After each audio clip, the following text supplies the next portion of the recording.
लाजवा, इतनी फनुस्तो कुद्दूस, शरबत नीलोफर जैसी दवाओं का जिक्र करें तो ये आज भी उसी तरह मुअस्सिर और मुफीद साबित होती है जैसे पहले हुआ करती। अहम इलाज है इलाज बिल गिज़ा, इलाज बिल जिद, इलाज बिल तदबीर और इलाज बिल ज़राअत। और यही नजरिया था जिसे सुकरात ने 400 बीसी कबले यूनान के अंदर दे दिया था कि असल मौलिस तबीयत है, लिहाजा तबीयत की सलाह की जाए। मैं समझता हूं सर, हो सकता है सर, मैं लफूं सर, मेरा अंदाज से लफूं करता है, लेकिन सर यहाँ पीजी स्कॉलर मौजूद है। मैं सिर्फ चंद दलाइल आपके सामने पेश करूंगी, जिसमें सबसे पहली दलील ये है कि एलोपैथी में भी और तिब्बे यूनानी में भी अबुल तिब यानी फादर ऑफ मेडिसिन बुकरात को मानते हैं और बुकरात ने कुछ अहम करदा बुनियादी नजरियात पेश किए, जिसमें कि नजरियाए मवालिदाए सलासा, नजरियाए अखलाक, नजरियाए तबीयत वगैरह शामिल थे। इसमें जरा नजरियाए तबीयत पर गौर फरमाइएगा। नजरियाए तबीयत में कुव्वते मुदाफियत का जिक्र आता है, जो हमारे जिस्म में एक ऐसी कुव्वत है जो हमको परेशानियों से अपने आप पे महफूज रखती है।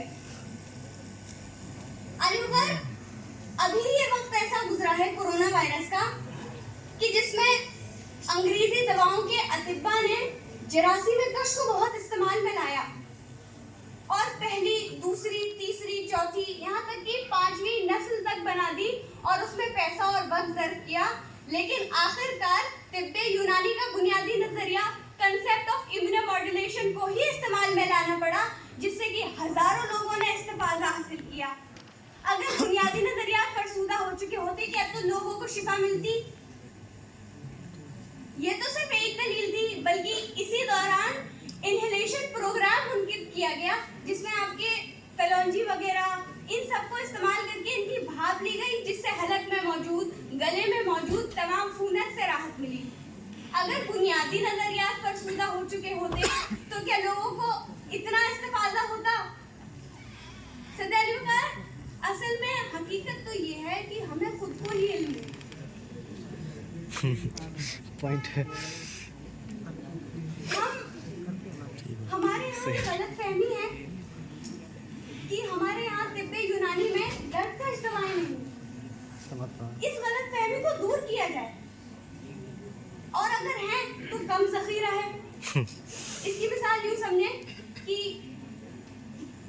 किसी को दिल का दौरा पड़ा, सीने में दर्द है, तो माफिया का टीका और जो बार्बरेट्स देते हैं वो इसी यूनानी की ही देन है। ये एक यूनानी का अपना बुनियादी नजरिया है जो दूसरी पैथी ने ले लिया है और अपना नाम कर दिया है। जरूरी है कि अपनी किताबों का मुताला कीजिए।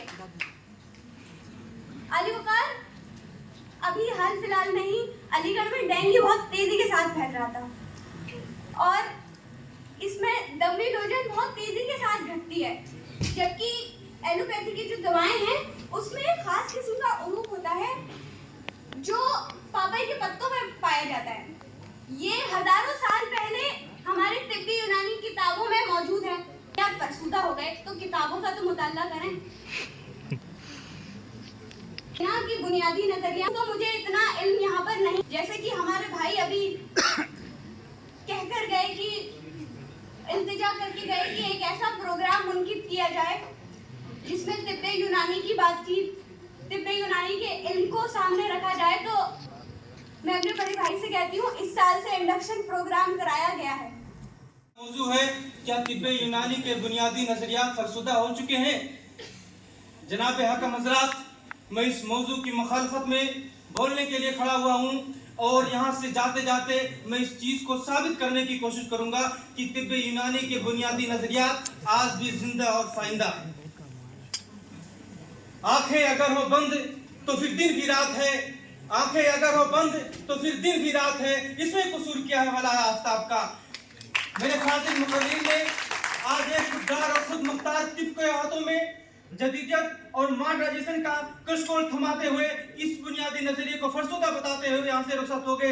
जनाब हकम हजरात, मैं आज कहना चाहता हूँ सर कि यह बात सही नहीं है सर कि आज से 400 बीसी कबल जब पूरी दुनिया सेहत और मर्ज को देवी देवताओं की नाराजगी और जादू और टोने टटके और सितारों से टूटने वाले तारों को देखकर सेहत और मर्ज का फैसला किया करती थी। उस वक्त यूनान के जजीरे खास में बैठ करके बुकरात ने नजरिया अखलाक देकर पूरी दुनिया को असबाब सेहत और मर्ज से मुतारफ कराया था। क्या ये बात सही है सर?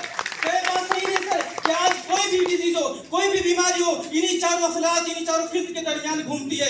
क्या आज हम पैरल देख करके पेशेंट के हीमोग्लोबिन से मिस कराने में मजबूर नहीं होते हैं? क्या हम सर एक टेरेस देख करके गलबे सफरा की अलामत देख करके पेशेंट की LFT और SGOT LGBT कराने में मजबूर नहीं होते? सर दो ही बातें होंगी, या तो मेरे फाजिल मुकर्रिरीन का दावा गलत होगा, या फिर तिब्बिया हॉस्पिटल के सामने लगने वाले रोजाना 300 से ज्यादा की भीड़ गलत होगी। फैसला आपके हाथ में छोड़ता हूं सर।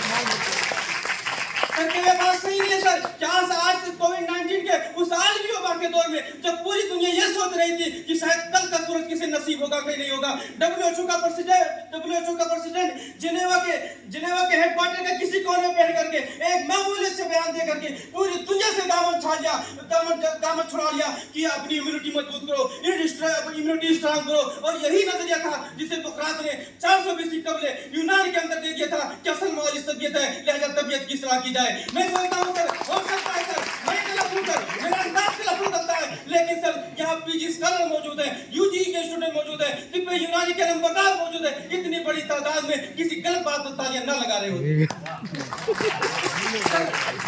सर। क्या ये बात सही नहीं है सर? कि आज पूरी दुनिया आज चांद पर कमंदर डालने वाली है साइंस, तरक्की याफ्ता साइंस आज लाइफ स्टाइल डिसऑर्डर में फेल नजर आ रही है। आज हालत यह है कि लोग लाइफ स्टाइल डिसऑर्डर के चक्कर में लोग आज परिंदों के उठने से पहले आज लोग सड़कों और पार्कों पे टहलते हुए सुबह नजर आते हैं। सर हो सकता है सर ये उस वक्त की याद है जिस वक्त, और ये वही नजरिया है जिसे पानी की बुकरात ने असबाब सित्ता जरूरिया के नाम से कह दिया था। खिरद का नाम जुनू का खिरद रख दिया, और जो चाहे आपका हुस्न करिश्मा साज करे। सर ये उस वक्त नजरिया पानी की बुकरात ने नहीं किया था जिस वक्त ना कोई WHO का इनकार होता, ना इंसान से वजूद में आई थी, ना सिसियन पैदा हुई थी, ना कोई रामदेव पैदा वजूद में होता। उस वक्त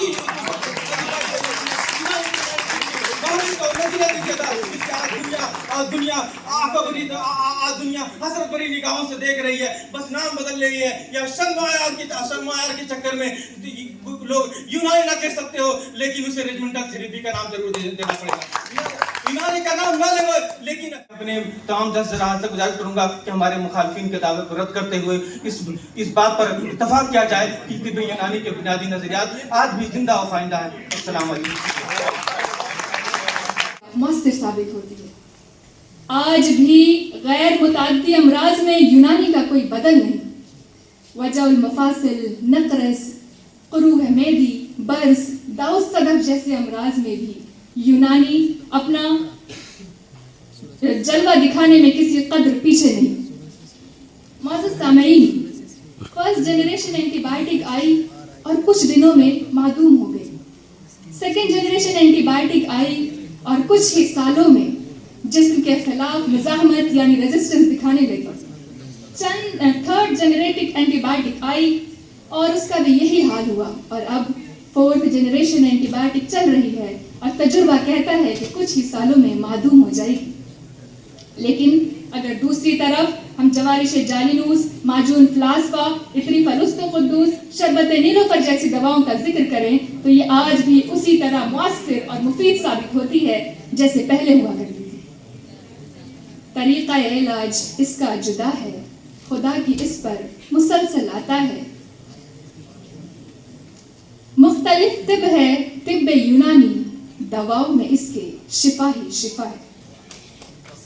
मौजूद सामईन, अगर किसी मकाम पर गंदगी या कूड़ा करकट जमा हो जाए तो वहां जरासीम तेजी से फैलते हैं, तो क्या वहां पर काते जरासीम देते रहना बेहतर है या सफाई करना? और मुझे जहां तक इल्म है आपका जवाब होगा सफाई करना। इसी तरह जिस्म के अंदर अगर कोई गैर तबई कैफियत या मुताफन कैफियत पैदा हो जाए तो बार बार काते जरासीम यानी बैक्टीरियोसाइडल देने के बजाय मुंजिज मुस्हिल के जरिए तनकिया करके सेहतियाब करना बेहतर है।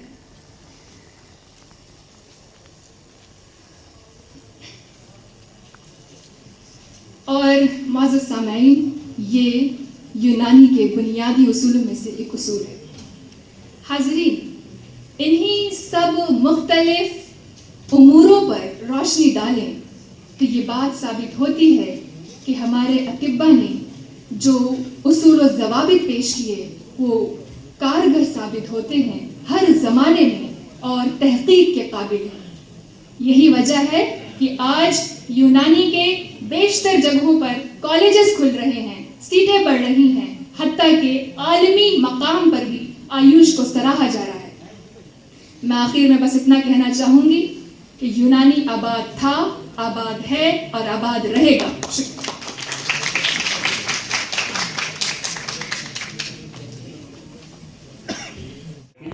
मैं मोहम्मद आशिफ जमान गवर्नमेंट तिब्बी कॉलेज एंड हॉस्पिटल पटना से सेकंड प्रोफ का स्टूडेंट हूँ। आज का जो मौजू है डिबेट पर कि क्या यूनानी के नज़रियात फरसूदा हो चुके हैं।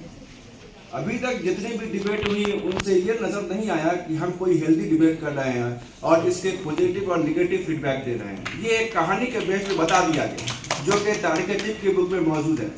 हमको ये बात करनी है कि यूनानी आज के 5 साल पहले 20 साल पहले कहाँ था और यूनानी अभी कहाँ पर है। जब यूनानी की शुरुआत हुई थी तो अस्कलीबुस वहाँ पे एक जादू शहर का कॉन्सेप्ट है और वहाँ पे एक खानदान का कॉन्सेप्ट है।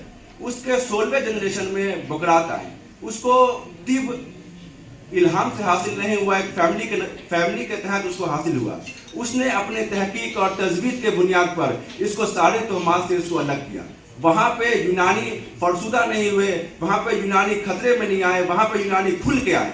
यूनानी की जो कॉन्सेप्ट है ट्रायमीटर थ्योरी, यूनानी की जो कॉन्सेप्ट है ह्यूमरस थ्योरी। अगर बदन के अफाल, बदन में 4 तरह के ह्यूमर पाए जाते हैं, अगर बदन के इखलाक में अगर गड़बड़ी आती है तो हम लोग बदन में गैरतोई हालत पैदा हो जाती है, जिसको हम यूनानी पैथी से इलाज करते हैं। इसमें 4 तरह के बहुत अहम इलाज है। इलाज बिल गिज़ा, इलाज बिल ज़िद, इलाज बिल तदबीर और इलाज बिल ज़राअत। सबसे पहले हम लोग ये देखना चाह रहे हैं कि यूनानी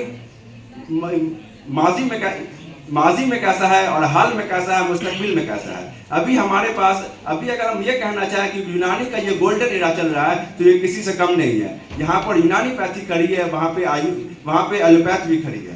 तो ये यूनानी का जो फरसूदा है, जो हमारे इंडेंजर ये खत्म हो रहे हैं या परिचित नहीं है, ये बिल्कुल गलत है। अगर यूनानी को हम अगर एलोपैथ के मुकाबले मानते हैं, जहाँ पर हम इंटर्न में खड़े होते हैं वहाँ पे यूनानी डॉक्टर, यहाँ पे हम खड़े हैं वहाँ पे मॉडर्न डॉक्टर भी खड़े हैं। यहाँ पे आज से अगर 20 साल पहले ये देखी जाए तो यूनानी इंस्टीट्यूशन सिर्फ 5 से 7 हुआ करती थी और अभी फ्यूचर में, अभी प्रेजेंट में 56 यूनानी इंस्टीट्यूशन है। अभी 28 रिसर्च इंस्टीट्यूशन यूनानी पे काम कर रही है। अभी उद्मा जो 2017 में कैम में आई थी और अभी इसके 70 मैन्युफैक्चर डिस्ट्रीब्यूटर है। इससे ये पता चल रहा है कि यूनानी फरसुदा नहीं हुए हैं और अपनी ये गोल्डन एरा में जी रहे हैं। उसके बाद अभी कोविड के टाइम सबने ये देखा कि सारे मेडिसिन जब फेल्योर हो गए तो आयुष WHO का एक कॉन्सेप्ट आया कि जो शानदार, जिसमें सपिस्ता, जिसमें उन्नाव, इसका जो शानदार ये उसका जो नुस्खा था, इसको अपनाए लोग और इसके बाद हम लोग इसका परचम लहराएं और यूनानी को इम्यूनिटी बूस्टर के रूप में देखें। हम लोग यहाँ पे तिरिया के अरबा या तिरिया के समूह, ये सब हम लोग बेनिफिशियरी काम कर रहे हैं। यहाँ पे मॉडर्न मेडिसिन फेल्योर है। हम लोग ये देख रहे हैं कि यूनानी अभी ये सब मामले में फरसुदा नहीं है। हम अपने आप को कमतर समझते हैं लेकिन हम लोग कमतर हैं नहीं। और दूसरी बात ये कि लोग सोचते हैं यूनानी करने के बाद फ्यूचर क्या है, यूनानी करने के बाद फ्यूचर क्या है। आप ये देखिए, चाहे गवर्नमेंट हॉस्पिटल हो ब्लॉक का, चाहे एम्स हो, हम एम्स में भी यूनानी डॉक्टर बन के आयुष के साथ वहां काम कर रहे हैं, चाहे PSC में भी काम कर रहे हैं। जब हर जगह हम दिख रहे हैं, हमारा काम दिख रहा है, तो हम फिर अपने आप को फेल्यूर या फरसुदा क्यों समझ रहे हैं। अभी गवर्नमेंट ऑफ इंडिया की सिर्फ आयुष की बजट 1 साल में 27% की इंक्रीमेंट आई है। तो इससे हम लोग को ये पता चलता है जब गवर्नमेंट हम पे ध्यान दे रही है, हम खुद अपने पैथी में ईमानदार है, तो फिर फरसुदा कैसे हो सकती है। इसी सब के बाद से मैं अपनी बात को खत्म करता हूँ और एक कोट बोलता हूँ कि जितना होता है समुंदर में पानी, जितना होता है समुंदर में पानी, उससे ज्यादा स्कोप है इन यूनानी। तेरे असर इस तिब्बे यूनानी को दबोचा गया और कुचला गया तो हिंदुस्तान उसकी आमाजगाह बनी और पनाहगाह बनी। याद रहे कि तिब्बे यूनानी की जो गर्ज व गायत है उसका मकसद ये है कि सेहत और मर्ज, सेहत अगर है तो उसकी हिफाजत की जाए और मर्ज है तो उसका इजाला किया जाए। और इसी के पेश नज़र बदन के साख्त तो अफ़आल के ज़रिए हमें मालूम होता है कि बदन के साख्त अगर तबई है तो वो सेहतमंद है, और अगर उसके अंदर कोई नुक्स है तो वो मर्ज है। जाहिर है ये किससे पता चलेगा? ये पता चलेगा अलामात और असबाब से, और ये वो अलामात और असबाब है जो आज से नहीं बल्कि अव्वल दिन से हमारे हुक्मा, अतिब्बा और फलासफर इन तमामों ने इसी पर कायम और दायम रहे हैं। लिहाजा ये कहना कि आज तिब्ब यूनानी के नजरियात फरसूदा हो चुके हैं, बिल्कुल नहीं, बल्कि ये यूनानी तिब्ब जिनकी किताबों को लिखे हुए हजारों साल हो चुके, तो क्या हम ये कह सकते हैं कि तिब्ब यूनानी के नजरियात फरसूदा हो चुके हैं? बिल्कुल नहीं। क्या नब्ज से मर्ज के तशखीस के नजरिया फरसूदा हो चुके? क्या बौल और बराज के मुशाहिदे से मर्ज की तशखीस फरसूदा हो चुके? क्या ज़हरावी का दिया हुआ तरीक़ा जराहत फरसूदा हो चुका? क्या जाली नूस का दिया हुआ दौरान खून फरसूदा हो चुका? क्या कारूरा के मुशाहिदे से मर्ज की तशखीस का नजरिया फरसूदा हो चुका? क्या अरकान मिजाज और अरवा के नजरिए फरसूदा हो चुके? क्या अरवा और अनासिर के नजरियात फरसूदा हो चुके? बिल्कुल नहीं, फरसूदा नहीं हुए। नजरियात फरसूदा नहीं हुआ करते, बल्कि हाँ जदीद आलात के साथ, नाम के तगज्जुरात के साथ वो चीज़ें आज भी बाकी और बाकी रहेगी। आज भी हम नफ्स के तशखीस के जरिए मर्ज की तशखीस करते हैं। आज भी हम बौल और बराज के जरिए से उसका बौल और बराज के मुशाहिदा के नाम हमने यूरिन एग्जामिनेशन